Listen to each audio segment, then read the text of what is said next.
जय हिंद साथियों, स्वागत है आपका पृथ्वी डिफेंस एकेडमी में। आज फिर लेकर आया हूं आपके सामने जोरदार जबरदस्त क्वेश्चन। तो मेरे साथ बनिए और आ जाइए। अब आज फिर अपन धमाल मचाएंगे, क्योंकि सारे क्वेश्चन आसानी से सॉल्व हो जाते हैं। मैथ्स के एक टॉपिक वाइज 10 टॉपिक में 10 टॉपिक होते हैं, उसमें सारे क्वेश्चन अपन सॉल्व कर देते हैं। साइंस में 3 टॉपिक दे रखे हैं, भौतिक, रसायन और जीव विज्ञान। उन पे हम क्वेश्चन बना लेते हैं। जो महत्वपूर्ण क्वेश्चन बनते हैं वो कहाँ पे आते हैं? हमारे सामान्य ज्ञान में, क्योंकि सामान्य ज्ञान कितना है, अथक है, उसमें बहुत सारा पढ़ना पड़ता है। तो मैं लेकर आपके सामने आया हूं महत्वपूर्ण क्वेश्चन। ठीक है, मेरे साथ बनिए और जो अपने मित्र है उन्हें भी बनने का बोलिए। तो मैं आपको देने जा रहा हूं पृथ्वी डिफेंस एकेडमी की जानकारियां कि फिजिकल में कहाँ क्या होता है।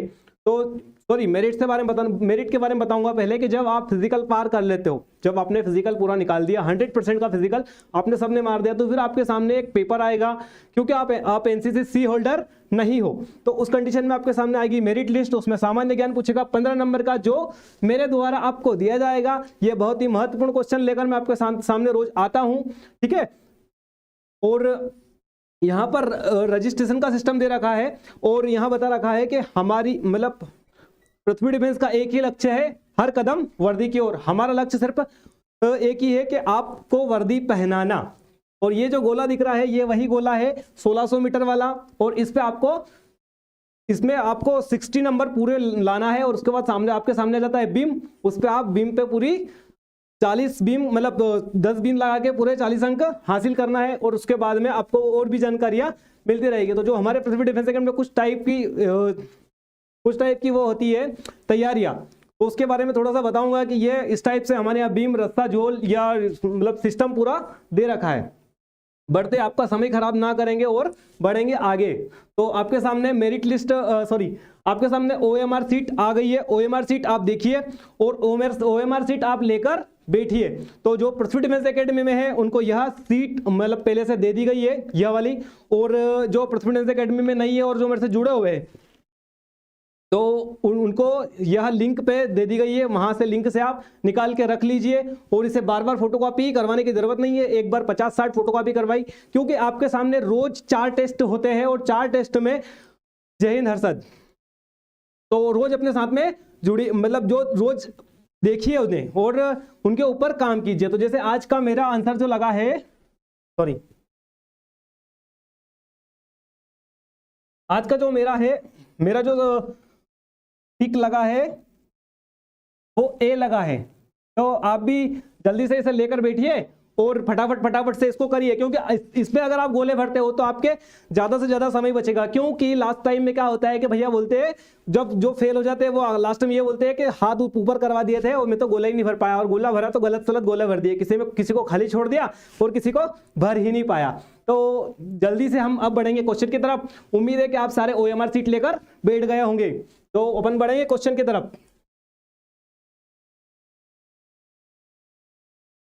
आपके सामने एक क्वेश्चन आया है जो 1151 से संबंधित है। 1151 संबंधित है। 1151 में जो हुआ था तराइन का प्रथम युद्ध। तराइन एक जगह है भाई साहब, हरियाणा में। तराइन का प्रथम युद्ध 1151 में किसके मध्य लड़ा गया था? इस टाइप से युद्ध हो रहा था। और यहां पर दे रखा है ऑप्शन में मोहम्मद गौरी और पृथ्वीराज चौहान, अहमद गौरी और पृथ्वीराज तृतीय, मोहम्मद गौरी और जय सिंह, मोहम्मद गौरी और अजय पाल। उम्मीद करता हूं कि इसका जो आंसर है वो आपसे ही आए। जो भी कमांडो से फटाफट जुड़िए मेरे से और देखिए कि अभी क्वेश्चन में क्या होता है। तो इसका जो सही आंसर बताइए मुझे। बताना चाहूंगा जो तराइन जो है एक जगह है हरियाणा में, और यहाँ पर तराइन के युद्ध 2 बार हुए थे, एक 1151 और एक 1152। जो मोहम्मद गौरी है ये कहीं बाहर से आया हुआ शासक था, और इसी शासक ने पहले पंजाब, पेशावर और इन जगह को जीतकर यह तराइन पर आया था। और तराइन पर जैसे ही ये आया था 1151 में, तो इसे पृथ्वीराज चौहान ने भयंकर तरीके से धूल चटाई थी और इसे 1151 में यह युद्ध हरा दिया गया था। तो मोहम्मद गौरी जो रहे थे, उनके जो दार्शनिक या कवि थे वो जो थे चंद्र बरदाई। चंद्रप्रदाय इनके कवि भी थे और इनके दोस्त भी थे। तब जब इनके बारे में दूसरा युद्ध के बारे में बात आती है कि 1192 में कौन सा युद्ध हुआ था, तो जिन कमांडो का आंसर मोहम्मद गौरी और पृथ्वीराज चौहान तृतीय आ रहा है वो बिल्कुल सही है। मैं बता रहा था कि 1192 में इनका जो दूसरा युद्ध है, तो दूसरे युद्ध में क्या हो रहा था कि जब दूसरा युद्ध इनका होना था तो दूसरे युद्ध में ये पूरी तरीके से पृथ्वीराज चौहान हार गए थे और उस हार में इन्हें एक शर्त दे दी गई थी कि इनकी आंखों पे पट्टी लगा दी थी और इन्हें बंदी बना दिया गया था। तब एक बात उनके सामने आई थी कि भैया आपके पास सामने एक और शर्त है कि आप क्या कर सकते हो, तो उन्होंने बोला कि मैं बिना आंख मारे, मतलब बिना आंख बिना देखे मैं आपकी छाती पे तीर चला सकता हूं। तो यह चीज मोहम्मद गौरी को हजम नहीं हुई, तो बोले भैया देख ले, चला के देख ले। तब पृथ्वीराज चौहान ने उन्हें अपने उसमें वर्णों में श्लोकों में कहा कि 4 गज 24 बांस, 4 बांस 24 गज अष्ट के प्रमाण, ता ऊपर सुल्तान मत चूको चौहान, मत चूको चौहान। तब उन्होंने ये कहा, तब उन्होंने वो सारी गतिविधियां नाप ली और उन्होंने तीर सीधा मोहम्मद गौरी की छाती में गाड़ दिया। तो ऐसे थे पृथ्वीराज चौहान। बढ़ते हैं नेक्स्ट क्वेश्चन की तरफ। विधवा पुनर्विवाह कानून कब बना? विधवा पुनर्विवाह कानून कब बना? विधवा की आज की कंडीशन में थोड़ी सी अच्छी है, बाकी उस समय मतलब ये विधवा पुनर्विवाह जब क्या होता था कि जिन महिलाओं के पति नहीं होते हैं या किसी कारण से उनका देहांत हो जाता है, तो उस कंडीशन में जो महिलाएं होती है उनकी दशा बहुत खराब होती है, उन्हें मतलब अच्छा नहीं माना जाता है। अगर आप सुबह घर से निकले और आपने उनका चेहरा देख लिया, तो आज भी कई जगह ये परंपराएं चलाते कि आज भी आपने उनका चेहरा देख लिया तो ये गलत मानते हैं। तो विधवा पुनर्विवाह कानून कब बनकर सामने आया था? 1853, 1856, 1863, 1865। कब बनकर आया था ये? पंकज, लालू, पंकज बी 1856, 1 जुलाई 1956, 1 जुलाई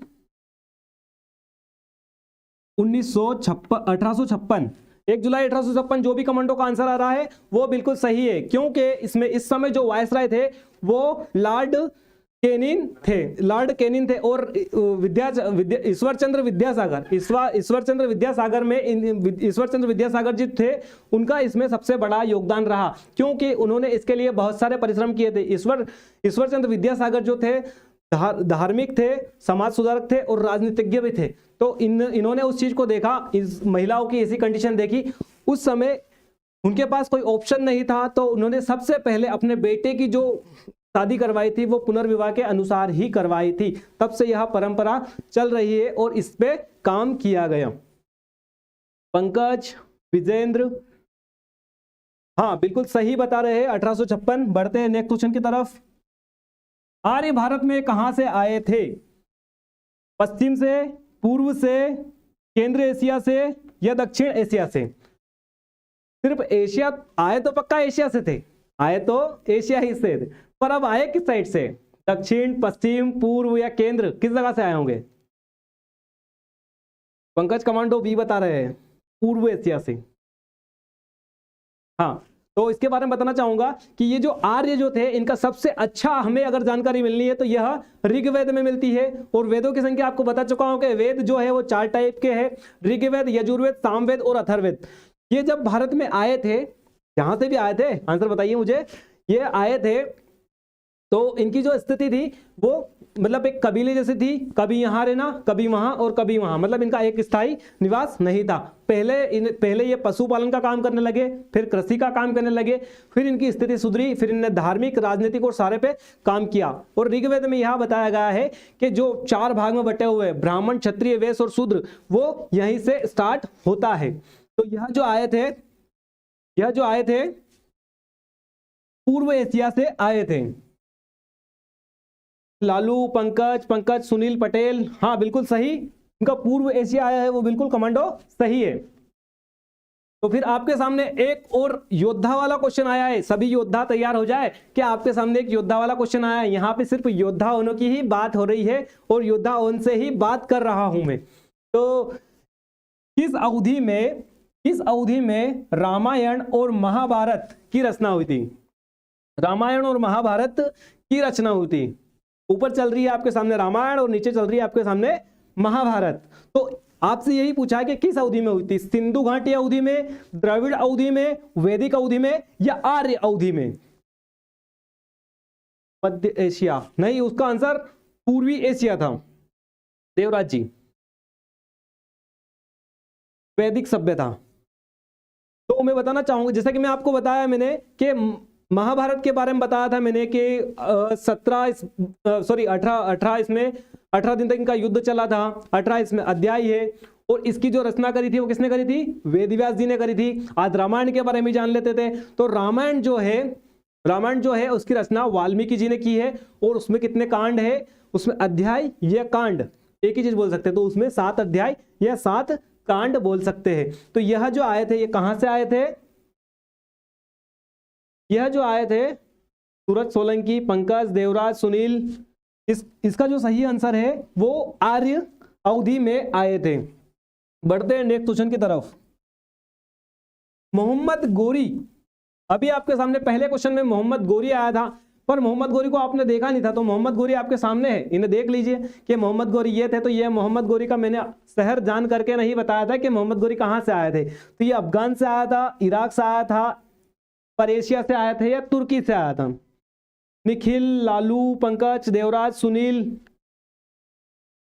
पर्शिया बता रहे हैं। पर्शिया नहीं, यह जो मोहम्मद गोरी है भारत में 1178 में ही यह आ गए थे, और इन्होंने यहाँ पर कई बार युद्ध करे, क्योंकि यह पहले तो अपने भाई के कहने पर उनके शासक के रूप में काम कर रहे थे। 1202 में यहाँ शासक बन गए, और 1192 में ये भी पृथ्वीराज जी के साथ ही चले गए ऊपर। तो इसका जो सही आंसर है वो अफगान है। बढ़ते हैं नेक्स्ट क्वेश्चन की तरफ। हाँ, तो आपके सामने अगला क्वेश्चन आ चुका है। भारत की सबसे लंबी सुरंग जवाहर टनल किस राज्य में स्थित है? किस राज्य में स्थित है? जम्मू कश्मीर या श्रीनगर में, महाराष्ट्र में, कर्नाटक में या हिमाचल प्रदेश में? जी हाँ, जवाहर सुरंग जो टनल है वो किस राज्य में स्थित है? जम्मू एंड कश्मीर। लगभग सारे कमांडो यही बता रहे हैं। रवि, पाल, देवराज, हेमंत, सुनील, सर्वेश। हाँ, जो भी कमांडो का आंसर जम्मू एंड कश्मीर आ रहा है वो बिल्कुल सही है।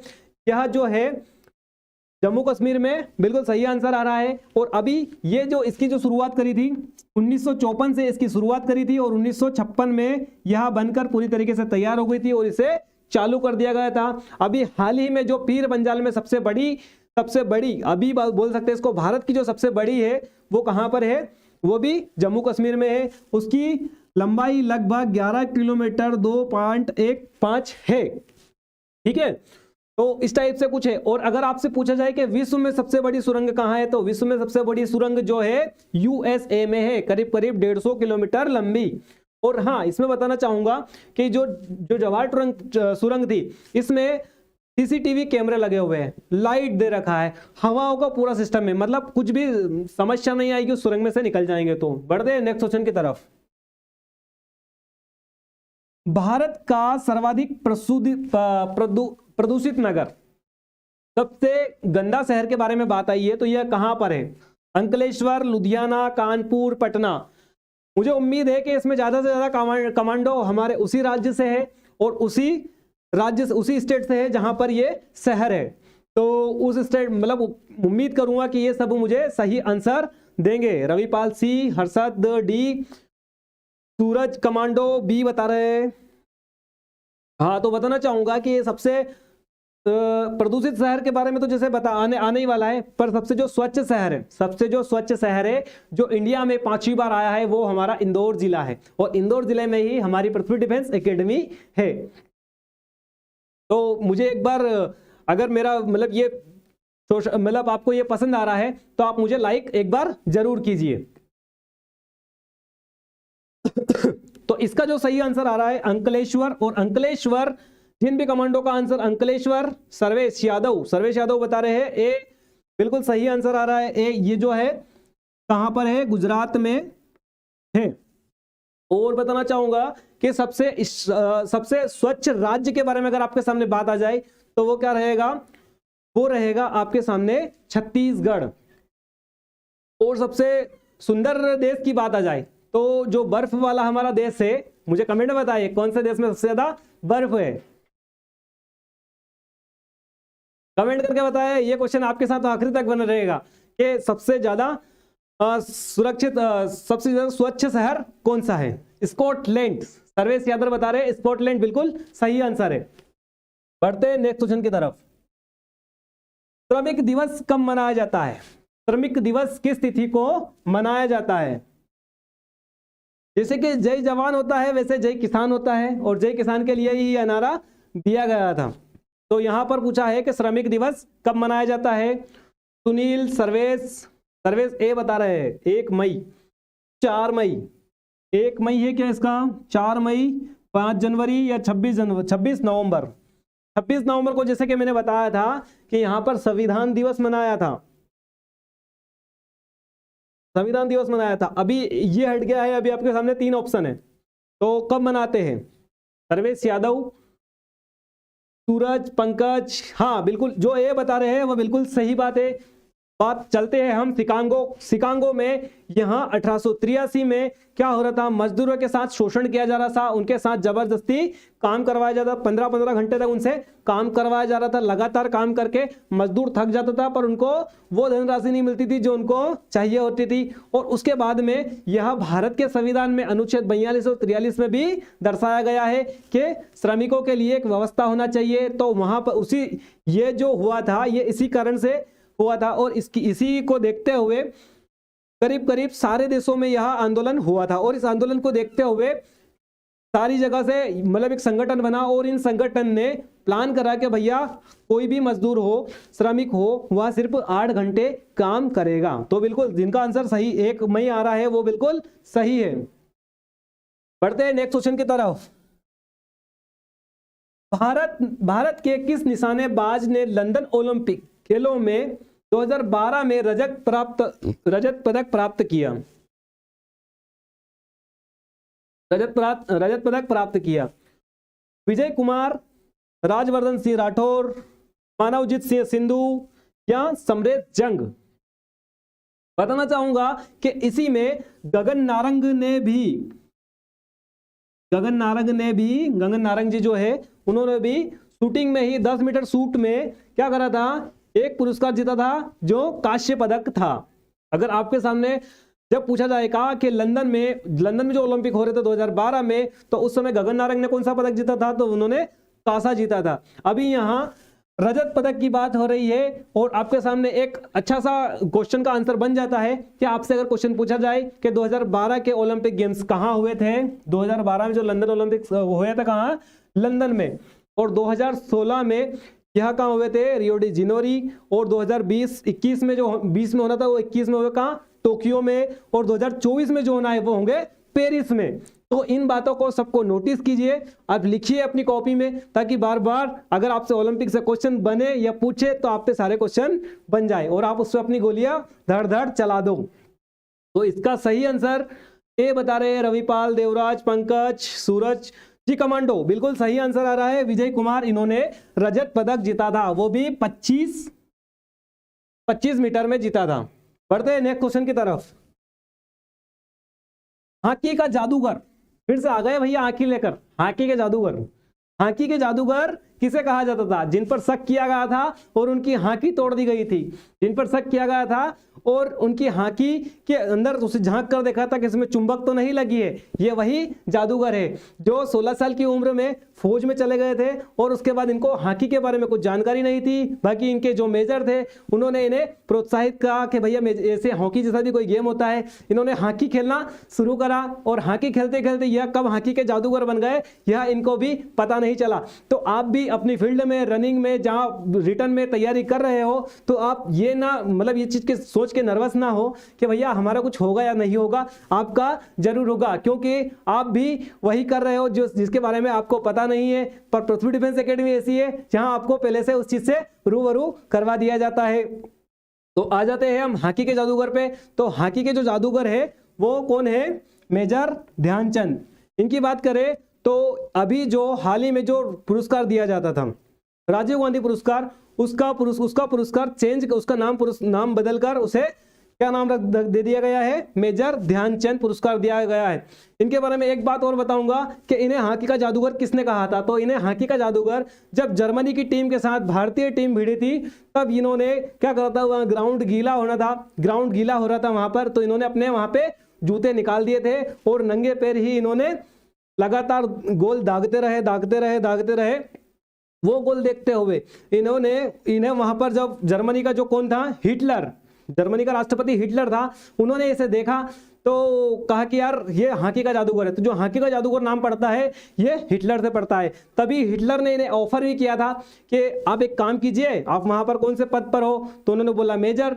तो बोला नहीं भैया मेजर नहीं बनना। तो बोले एक काम करो, मेजर हो आप, हमारे यहाँ कर्नल बन जाओ, आ जाओ। तब इन्होंने कहा था भारत बिकाऊ नहीं है। बढ़ते हैं नेक्स्ट क्वेश्चन की तरफ।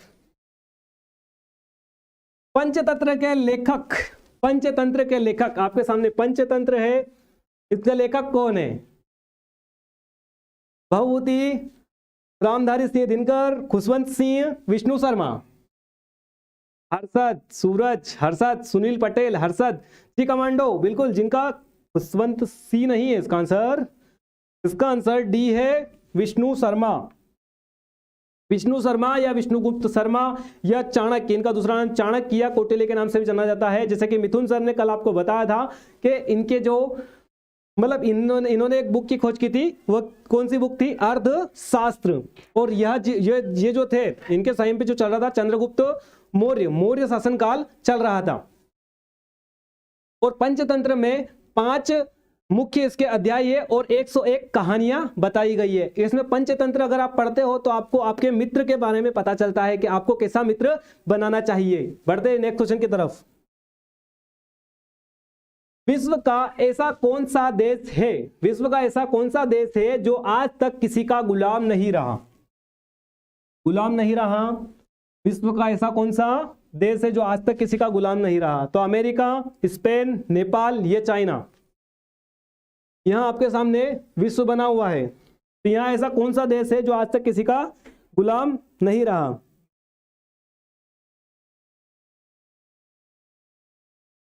यूएनओ में 193 देश हैं, उन देशों में भी आज तक यह देश गुलाम नहीं रहा है। तो वह जो देश है वह कौन सा है? नेपाल में माउंट एवरेस्ट को सागर माथा के नाम से भी जाना जाता है। नेपाल की एक मुख्य विशेषता है। यह क्वेश्चन कई बार एग्जाम में पूछा गया है, इसलिए मैंने आपको रिपीट करा है। और जी हाँ, मैंने कल मिथुन सर की स्टार्टिंग जीएस वाली क्लास देखी थी, उसमें कम से कम 5 से 6 क्वेश्चन ऐसे थे जो मेरे थे, क्योंकि मैंने इंडिया गेट के बारे में बताया था और इंडिया गेट मिथुन सर का 6ठा क्वेश्चन मिथुन सर का इंडिया गेट ही आया था। तो मेरी क्लास में अगर आप बनोगे तो मिथुन सर के टेस्ट में आप जो जीएस के क्वेश्चन बनाओगे 15 में से 15 क्वेश्चन ला पाओगे। बढ़ते हैं नेक्स्ट क्वेश्चन की तरफ। कौन सी भारतीय महिला खिलाड़ी महिलाओं को प्रेरित करने वाली महिला है? ये पायली एक्सप्रेस के नाम से जानी जाती है। जी हाँ, इनमें ही है वही महिला। यहाँ पीवी सिंधु है, सानिया मिर्जा है, पीटी उषा, ललिता बाबर, सरस्वती शाह, अंजू बाबी जॉर्ज। कौन सी महिला है? पंकज, रवि, ये बता रहे हैं पीटी उषा। जी हाँ, पीटी उषा इसका बिल्कुल सही है। यहाँ केरल से है और इन्हें गोल्ड गर्ल, पीटी उड़न परी इन नामों से भी जानते हैं। और यह महिलाओं की नारी शक्तियों के लिए एक मतलब खड़ी होना बहुत बड़ी बात है। इनका जो इन्होंने अभी तक 4 गोल्ड जीते हैं और 1987 में इन्होंने 100 मीटर और 200 मीटर में रजत पदक भी जीता है और यह केरल से है। बढ़ते हैं नेक्स्ट क्वेश्चन की तरफ। अजंता की गुफाएं कहां स्थित है? तो अजंता की गुफाएं कहां स्थित है? उड़ीसा, मध्य प्रदेश, महाराष्ट्र, केरल। यहां आपकी गुफा है। तो यहां पर बहुत सारी गुफाएं है, पर जो इंपॉर्टेंट महत्वपूर्ण गुफा है तो वो 12, 14, 16 मतलब हर सम संख्या में इस टाइप से दे रखी है। और जो 29वीं जो इनकी जो गुफा है वो सबसे ज्यादा प्रसिद्ध है। और ये जो प्रसिद्ध है, सुनील पटेल, हर्षद, रविपाल, ओबी सिंह, हर्षद, सर्वेश यादव, लालू राजपूत, रवि पाल, सभी गुड। आपका बिल्कुल सही आंसर है। जिन भी कमेंटों का आंसर महाराष्ट्र आया है वो बिल्कुल सही है। तो मैं बता रहा था कि यह जो गुफा है, अजंता की गुफा है, ये बौद्ध धर्म से संबंधित है। जो सातवाहन और वाकटाक जो वंश थे, उन वंशों ने यह इसकी स्थापना करवाई थी और इसको बनवाया था, और यह बौद्ध धर्म के लिए प्रसिद्ध है। इसी ही एक गुफा और है जिसे एलोरा गुफा कहा जाता है, वहां बौद्ध, जैन और हिंदू धर्म के लिए प्रसिद्ध है। नेक्स्ट क्वेश्चन, अगर आपके सामने एलोरा की गुफा है तो उस पर भी आप आंसर बना सकते हो। बढ़ते हैं नेक्स्ट क्वेश्चन की तरफ। लोसांग, लोसांग एक उत्सव है जो मनाया जाता है। ये लोसांग उत्सव मनाया जा रहा है। यहाँ पर अलग अलग डिजाइन के कपड़े पहने जाते हैं और इस टाइप से मुखौटा पहना जाता है, जिससे कि लगता है कि हाँ इन्होंने कुछ पहन रखा है, और इस टाइप से मतलब दिख रहा है कि इस टाइप से डांस होता है। तो ये कहाँ होता है? सिक्किम, अरुणाचल प्रदेश, केरल या नागालैंड? नागालैंड के बारे में बताना चाहूंगा कि नागालैंड की जो राजधानी है, नागालैंड की राजधानी जो कोहिमा, और केरल की तिरुवनंतपुरम, और अरुणाचल प्रदेश की ईटानगर, और सिक्किम की जो है दिसपुर है। तो यह जो है कहाँ का है?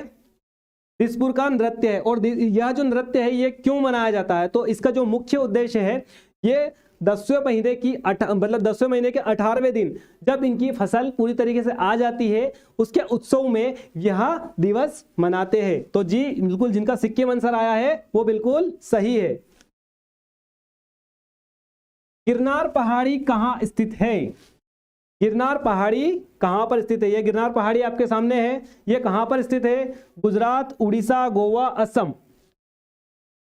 गिरनार पहाड़ी ये सिर्फ यहाँ नीचे नहीं बनी हुई है, बहुत ऊंची पहाड़ी पे बनी हुई है। इस पहाड़ी पे चढ़ने के लिए हमें 999 सीढ़ियां 9999 सीढ़ियां चढ़कर जाना पड़ता है।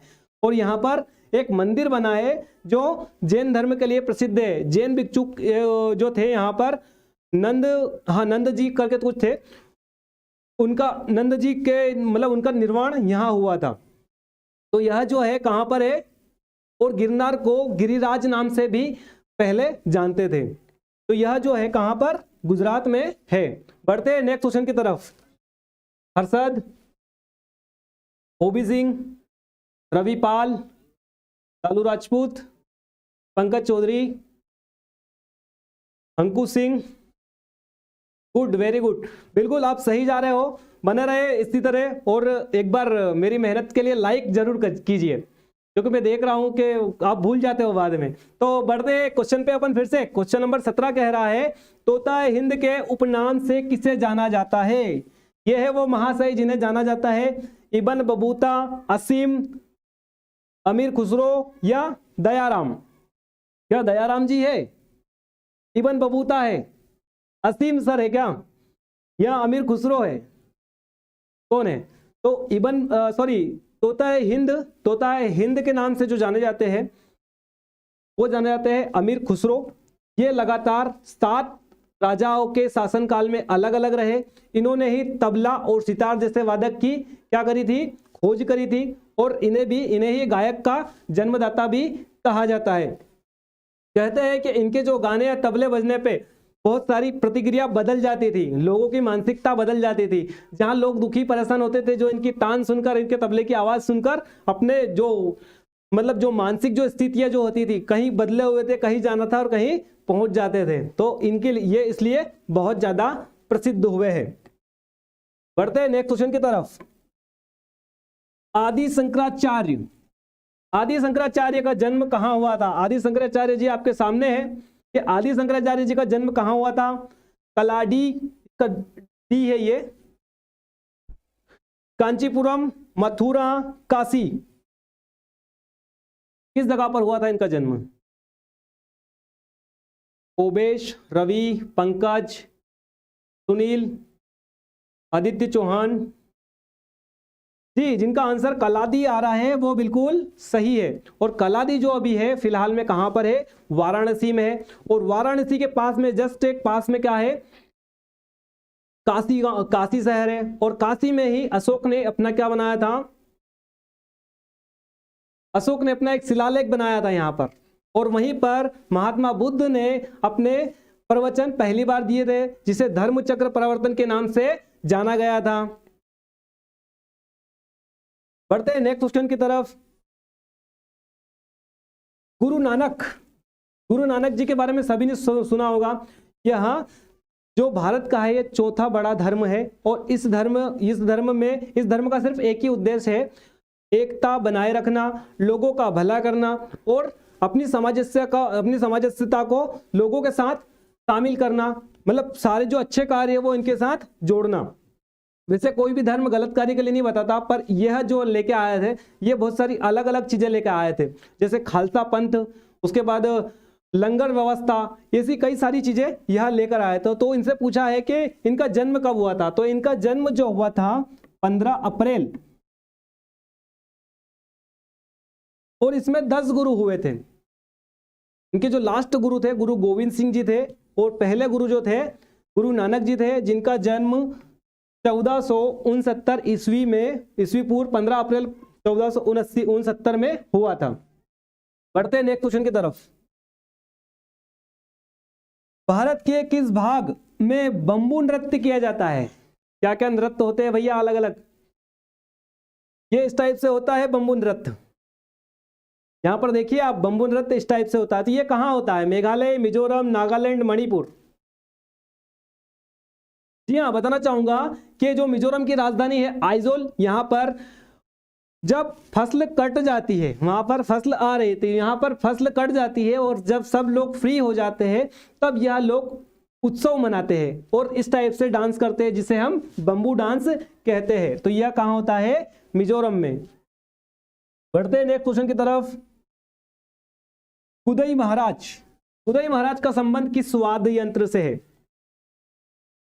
कुदई महाराज जी है, किससे संबंधित है? जैसे कि मैंने बता दिया है, यहां पर सितार भी रखा है और तबला भी रखा है। तबला, वालियान, सितार, या इनमें से कोई नहीं। जैसे कि मैंने तबला के आविष्कार के बारे में बताया था, जो करा था तोता हिंद, अमीर खुसरो जी ने इसका आविष्कार किया था। उसके बाद यह अलग अलग जगह प्रसिद्ध हुआ और अलग अलग लोगों ने यहाँ इनकी वजह से यह अलग अलग लोग प्रसिद्धि में आए। तो इसका जो सही आंसर आ रहा है ओबेश, हर्षद, विजय। हाँ, तबला बिल्कुल सही आंसर है जी। कमांडो बिल्कुल,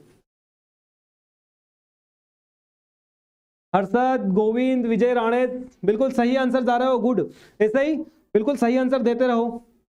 सबसे बड़ा महाकाव्य, जैसे कि भारत का संविधान सबसे बड़ा है, वैसे ही हमारे भारत का सबसे बड़ा एक महाकाव्य भी है। तो कौन सा महाकाव्य है? महाभारत, रामायण, फेरी किक्की, इनमें से कोई नहीं। फेरी क्वीन है। Ravi, ओबेश, army boy, Yadav ji, Ravipal, army फौजी, सोम, विजय राणावत। हाँ, जिन भी कमांडोज का आंसर महाभारत आया है वो बिल्कुल सही है। जैसे कि महाभारत के बारे में पहले ही बताया था कि इनका युद्ध 18 दिन तक चला था। 18 इसमें अध्याय, ये इसकी रचना जो करी थी वाल्मीकि जी ने की थी। बढ़ते हैं नेक्स्ट क्वेश्चन की तरफ। ईसा मसीह का जन्म स्थल, यह है ईसा मसीह जी, जिन्होंने अपने प्राणों की आहुति दे दी सिर्फ एक रास्ते के लिए, कि वह जो सत्य और अहिंसा पर चले। और यहाँ पर इन्होंने बहुत सारे ऐसे काम किए जिसके कारण जब भी कोई व्यक्ति अच्छे काम करने लग जाता है, अच्छी राह पे चलने लग जाता है, उस कंडीशन में लोग उसके पीछे किसी न किसी तरीके से राजनीति या उल्टे सीधे उस पर प्रकोप लगाकर उसके सिर पर कुछ पाप जड़ देते हैं और उन्हें मृत्यु के घाट पहुंचाने की कोशिश करते हैं। तो इनका जो जन्म हुआ था, कहां हुआ था? मक्का, मैसिडोनिया, या मेथेलेहम, या बगदाद, किस जगह पर हुआ था? यह एक ऐसे व्यक्ति थे, इनका जब जन्म नहीं हुआ था उससे पहले यीशु भगवान थे। इनका जो जन्म हुआ था उससे पहले इनकी माताजी को पता चल गया था कि मेरे जो गर्भ में पल रहा है वो भगवान पल रहे हैं, और इनको छुपाने के लिए इधर उधर भाग रहे थे। क्योंकि उस समय जब ये 2 वर्ष के हुए थे तब वहां पर एक क्रूर शासक हुआ था, उन्होंने भी यही किया था जो जो कि रावण नहीं यार, जो कि उनने क्या बोलते हैं कृष्ण के टाइम पे जो हुआ था, कई बच्चों को मरवा दिया था। कंस ने जो किया था वही कई बच्चों को मरवा दिया था। तब भी यहाँ ईसा मसीह बच गए थे। फिर उन्होंने 32 साल की उम्र में इधर मतलब कई जगह उन्होंने देखा और कई जगह लोगों का भला और उस पर काम करा। तो इनका जो जन्म हुआ था बेथलहम में हुआ था। शुभम थैंक यू, जय हिंद। मध्य प्रदेश कुंभ मेला कहाँ लगता है? मध्य प्रदेश में जो कुंभ मेला है वो कहां पर लगता है, जिसे हम मंदिरों की राजधानी कहते हैं, मंदिरों की राजधानी कहते हैं। यहां पर शून्य का आविष्कार किया था समुद्रगुप्त जी ने। उसके अलावा ये जो समुद्रगुप्त जी ने आविष्कार किया था, ये कहां पर किया था? ये जो किया था उज्जैन में हमारा मंगलनाथ मंदिर है, जिसे पृथ्वी का केंद्र कहा जाता है, पृथ्वी का केंद्र कहा जाता है। और आजकल तो भव्य प्रेमी है उज्जैन के। क्यों? कि वहां पर हमारे महाकाल जी है। ज्योतिर्लिंग में 12 ज्योतिर्लिंग में से एक हमारे उज्जैन महाकाल जो मंदिर है वो सबसे ज्यादा प्रसिद्ध है। तो जी हाँ, ये किस जगह पर है? ग्वालियर, चित्रकूट, उज्जैन या रीवा? जी हाँ, इसका आंसर कोई भी कमांडो गलत नहीं कर सकता है, वो चाहे किसी भी जगह का हो, जम्मू कश्मीर से कन्याकुमारी या अरुणाचल से सरक्रिक यानी गुजरात तक का हो, इसका आंसर कहीं से भी गलत नहीं जाएगा। बिल्कुल, जिन कमांडो का आंसर, सभी कमांडो का उज्जैन आंसर आया है, बिल्कुल सही। बढ़ते नेक्स्ट। यह अपनी क्षिप्रा नदी के पास में ही है, क्षिप्रा नदी के समीप है, बिल्कुल। बढ़ते नेक्स्ट क्वेश्चन की तरफ। दिल्ली स्थित जामा मस्जिद का निर्माण किसने करवाया था? आपके सामने जामा मस्जिद है, ये जो जामा मस्जिद है आपके सामने है, इसमें अकबर, हुमायूं, शेरशाह या शाहजहां, किसने बनवाया था? यहां का जो एक शासक था 1650 से 1656 तक इस मस्जिद का निर्माण चलता रहा। इसमें उसकी यह मांग थी कि भगवान मतलब अल्लाह ने मुझे इतना बड़ा बनाया तो मैं अल्लाह का मंदिर मेरे दरबार से भी बड़ा बनवा दूं। और यह मस्जिद इतनी बड़ी है कि इसमें 25,000 लोग एक साथ नमाज कर सकते हैं। इसकी प्राथमिकता ये। और जैसे जैसे यह बदलती गई तो इसका नाम भी बदल दिया। जैसे कि जुम्मे के दिन यहाँ पे नमाज होने लगी तो जुम्मा मस्जिद, और सबसे बड़ी बनी इसको जामा मस्जिद। तो यह इसका जो शुरुआत इसका जो निर्माण करवाया था वो करवाया था शाहजहां ने। तो आज का यह हमारा लास्ट क्वेश्चन था। तो अगर आप मेरे क्वेश्चन पे लगातार ऐसे ही काम करते हो और बने रहे तो पक्का बोल रहा हूं कि आपके सामने जब भी इंडियन आर्मी का आप पेपर देने बैठोगे, समझ में आएगा, तब आपको मेरी याद आएगी कि विजय सर, आप हर क्वेश्चन को टिक लगाओगे और बोलोगे Vijay sir thank you, Vijay sir thank you, Vijay sir thank you. क्योंकि ये वही क्वेश्चन है जो पिछले कई एग्जाम में पूछे हैं और कई बार एग्जाम में पूछे गए है कि 2012 या 9 या 10 मैं सारे पेपर उठाकर देख रहा हूं, उसमें जीएस का हर क्वेश्चन देख रहा हूं और जीएस के हर क्वेश्चन पे काम कर रहा हूं। क्वेश्चन सिर्फ आपसे पूछ रहा है कि दिल्ली में जामा मस्जिद का निर्माण किसने करवाया, तो सीधा सा आंसर है शाहजहां ने करवाया था। पर शाहजहां की हिस्ट्री के बारे में किसी को पता है? नहीं। शाहजहां की हिस्ट्री भी तो बता रहा हूं मैं कि शाहजहां से अकबर, हुमायूं कौन, क्या, कहां से, कैसे आया था। तो जी हाँ, जैसे आप फिजिकल पे काम करते हो ऐसे यहाँ पर रिटर्न पर भी काम करना है। क्योंकि कभी भी एक चीज से आप सफल नहीं हो सकते, जितना अच्छा फिजिकल होगा उतना अच्छा रिटर्न भी होना जरूरी है। तो एकेडमी में फिजिकल तो हो ही रहा है, करा रहे हैं, अब रिटर्न में भी जल्दी से नंबर बना ले हम, आने वाले हैं हम। तो जय हिंद साथियों, विदा लेता हूं।